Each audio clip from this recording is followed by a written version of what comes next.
Top news today. Vladimir Putin launched up to 220,000 soldiers into Ukraine on February 24, 2022. He erroneously believed that he would be able to overthrow the government of Ukraine in a couple of days after sweeping into the capital city of Kiev. Even though his initial invasion strategy has been exposed as a complete failure, and he has been forced to make a number of humiliating retreats, Russia is not yet out of the. Even in modern times, the leader of Russia refers to the largest invasion of Europe that has taken place since the end of World War II as a special military operation, not the all-out conflict that has driven more than 13 million Ukrainians to flee the country or become internally displaced within it, and that has resulted in the bombing of civilian targets across the. On February 24, 2022, he made it clear that he wanted to demilitarize and deify Ukraine, but he did not intend to occupy the country by force. This came just a few days after he voiced support for the independence of eastern Ukrainian territories that had been occupied by Russian proxy forces since 2014. Putin's goal is to overthrow Zelensky. The assertion that he will shield people from 8 years of intimidation and genocide at the hands of the Ukrainian government is a piece of Russian propaganda that has no basis in reality. He first mentioned the purpose of preventing NATO from establishing a foothold in Ukraine, and then he added the secondary objective of ensuring the impartiality of. Although Vladimir Putin never admitted it openly, one of his primary goals was to overthrow the government of Ukraine's democratically elected President Volodymyr Zelensky remarked, "The enemy has designated me as target number 1.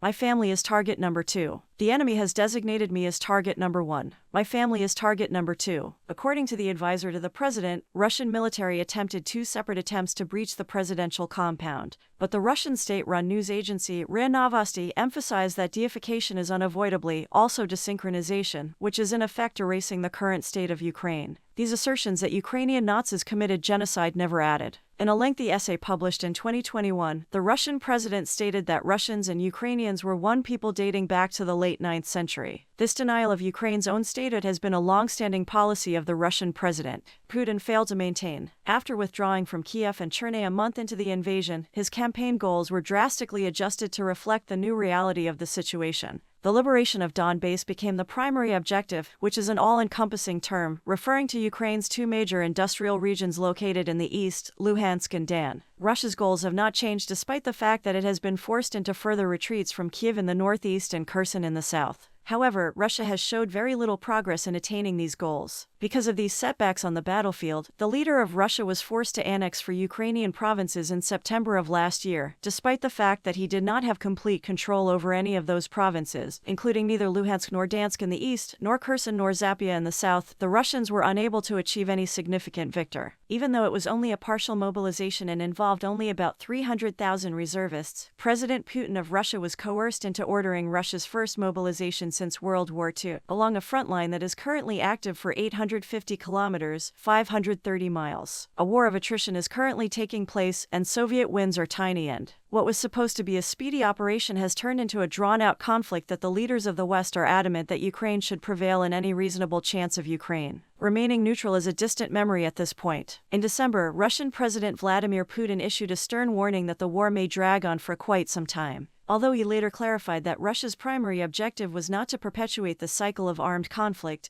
but rather to bring an end to. This feat was beyond the capabilities of even Peter the Great, the Tsar of Russia. The construction of a land bridge from Russia's border to Crimea, which was illegally annexed in 2014, allows Crimea to no longer be dependent on its bridge over the Kerch Strait. This is President Putin's greatest achievement, and he may take credit. The conquest of this territory, which includes the cities of Mariupol and Melitopol, has been referred to by him as a major result for Russia. He said that the Sea of Uf, which is located on the Russian side of the Kerch Strait, has become Russia's internal sea. He made the point that not even Peter the Great of Russia was able to accomplish this feat. Russia's violent and unprovoked war has been a disaster for both Russia and the country. It was unleashed. Its primary objective was to seize a geographical corridor leading to Crimea. At this point, the only thing it has accomplished is bringing to light the violence and incompetence of the Russian military. Around the time that places like Mariupol were being obliterated, facts of war crimes that were committed against people in Bucha, which is close to Kiev, came to. These details led to an independent assessment that accused Russia itself of state-orchestrated incitement to genocide, strategic failure. But it is Russia's military failures that have showed the country to be at its most vulnerable. The strategic setback that occurred in November when 30,000 Russian troops withdrew from Kherson over the Dnipro River was caused by this. A logistical disaster occurred when an armored convoy traveling 40 miles, 64 kilometers in distance, came to a stop near Kiev at the beginning of the war. An intelligence failure led to the deaths of a large number of recently mobilized mobilized forces in a missile attack on Machaika that took place on the first day of the new year in.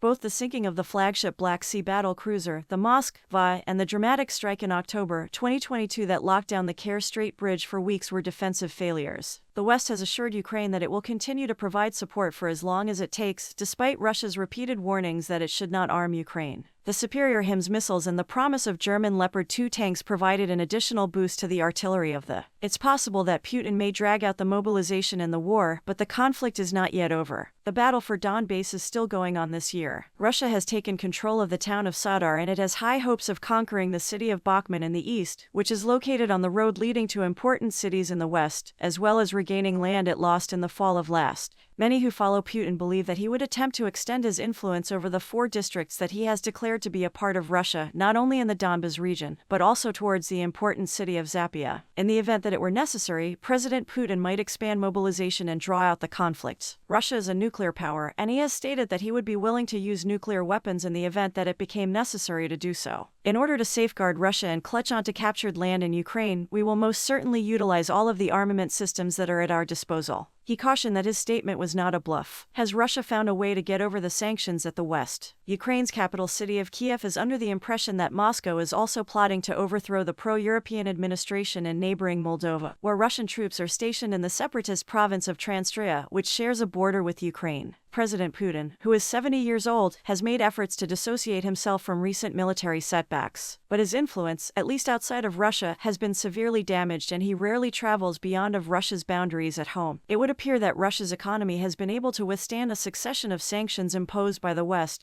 despite the fact that its budget deficit has skyrocketed and its revenue from oil and gas has decreased significantly. Any attempt to determine his level of popularity is likely to be laden with obstacles. The expression of dissent in Russia has a significant level of risk as individuals can receive prison time for propagating false news against the Russian military. Individuals who are opposed to the current government in Russia have either departed the country or been arrested, as was the case with the most prominent opposition member, Alexei Navalny. In 2013, Moscow successfully persuaded Ukraine's pro-Russian leader to abandon a planned pact with the European Union. This sparked protests that ultimately led to the leader's ouster and led to Russia's seizing Crimea and staging a land grab in the east of the country. These events were the seeds that were planted for this. Ukraine was awarded candidate status by the European Union 4 months into Russia's invasion in 2022, and Kiev is working hard to be approved as quickly as it possibly can. The longtime leader of Russia was likewise desperate to stop Ukraine from entering the orbit of NATO, but his attempt to blame the Western Defensive Alliance for the war is on. Not only did it appear that Ukraine had a provisional agreement with Russia before the war to refrain from joining NATO, but President Zelensky also made an offer in March to keep Ukraine as a non-aligned and non-nuclear state, stating it's a truth and it must be recognized. Is NATO responsible for the? A growing number of NATO member states have shipped air defense systems to Ukraine to safeguard the country's cities, in addition to missile defense systems, artillery and drones that have been instrumental in turning the tide against Russia's invasion, but that does not make it responsible for the war. The expansion of NATO is a direct reaction to the threat posed by Russia. Sweden and Finland only submitted applications to join as a result of the Russian narrative that blames the expansion of NATO eastwards is one that has gained some traction in European countries before of the conflict. President Putin made a demand that NATO revert to the status quo that existed in 1997 and withdraw its forces as well as its military infrastructure from Central Europe, Eastern Europe, and the Baltics. From his perspective, the West made a pledge in 1990 that it would not expand NATO, not 1 inch to the, but they went ahead and accomplished it instead. Nevertheless, because this occurred before the fall of the Soviet Union, the pledge that was made to Mikhail Gorbachev, who served as president of the Soviet Union at the time, referred solely to East Germany in the context of a reunified Germany after some time had passed. Mr. Gorbachev stated that the question of NATO expansion was never considered at the North Atlantic Treaty Organization. NATO claims that it never intended to deploy combat troops on its eastern flank. Prior to Russia's illegal annexation of Crimea in 2014, Death Pit Bakhmut on the other side, the city of Bakhmut is still in the midst of the bloody conflict, even though it has been declared over. The city of Bakhmut is at the center of the. Bakhmut is a key city for Russia's plans to expand into Ukraine and they want to capture it. On the other hand, Ukraine intends to halt the advancement of the Russian army in the city of Bakhmut by preventing it from entering the city. Due to this factor, a significant war is still ongoing in the region. There have been thousands of military deaths here and there are certain to be Russia-Ukraine war will continue for a long time. W. Straw, the Dutch Minister for Foreign Affairs, predicted that the conflict between Russia and Ukraine would last for a very long period and said we are not even halfway through. Hoekstra suggested in an interview with the Dutch newspaper Algemeen Dagblad that the provision of military assistance to Ukraine should proceed unabated and without interrupt. SRE said we must endure more determination is needed in the Ukraine-Russia battle. He was referring to the conflict that is now going on between the Ukraine and Russia. You cannot withdraw your support at this time. If you do, all will be for naught. They anticipated that the Second World War would be over in a short amount of time. We have not even reached the halfway point. Hoare stated, we back them. They are the ones who will decide how long this battle will go, not anybody else. He emphasized that the Ukraine alone and not anyone else will make that decision. You have no choice but to continue sending weapons and equipment for the foreseeable future, which might be months or even years. If such is not the case, there is no reason to even discuss the possibility of negoti. Those who are successful on the battlefield are more likely to be successful at the bargaining table in the long run. A statement was issued by the High Representative of the European Union for Foreign Affairs and Security Policy, Josep Borrell, in response to allegations made by the United States that China is making preparations to provide Russia with weapons and ammunition for use in the conflict in. According to Borrell, the fact that China is supplying Russia with armaments should not be viewed as just a matter for concern by them. Borrell mentioned that he, like Blinken, met with the Chinese Foreign Minister Wang Yi. Blinken also mentioned that he did so. Borrell disclosed to the Chinese envoy that the European Union had voiced its worry on the matter and stated, I requested them not to do. I made it clear that if we cross this boundary in our relationship, it would not only be a reason for concern for us, but it would also be a deal breaker. He assured me that they do not plan to do this, which I found to be really surprising. China should be on the side of Ukraine. On the other hand, statements were made by the president of Ukraine, Vladimir Zelensky, which read as follows. If China creates an alliance with Russia, there would be a world war. And I think Beijing is aware of this. We place a high priority on the fact that the People's Republic of China does not side with the Russian Federation in this conflict. In point of fact, we have the advantage. I'd like that too. But I do not believe that to be possible at this time. U.S. warns China. In a statement made on February 19, United States Secretary of State Antony Blinken reminded the Chinese government that the administration of former Vice President Joe Biden had issued warnings to China about this issue since the beginning of the. Blinken also warned that China's direct support of Russia in terms of arms could have an effect on China's relations with other nations. Wang Yi, on the other hand, refuted the allegations by stating that it is unacceptable for the United States to signal and pressure on relations with Russia, adding that they did not add fuel to the fire and that they continued their calls for peace and dialogue. Also stated that it is unacceptable for the United States to signal and pressure on relations with China.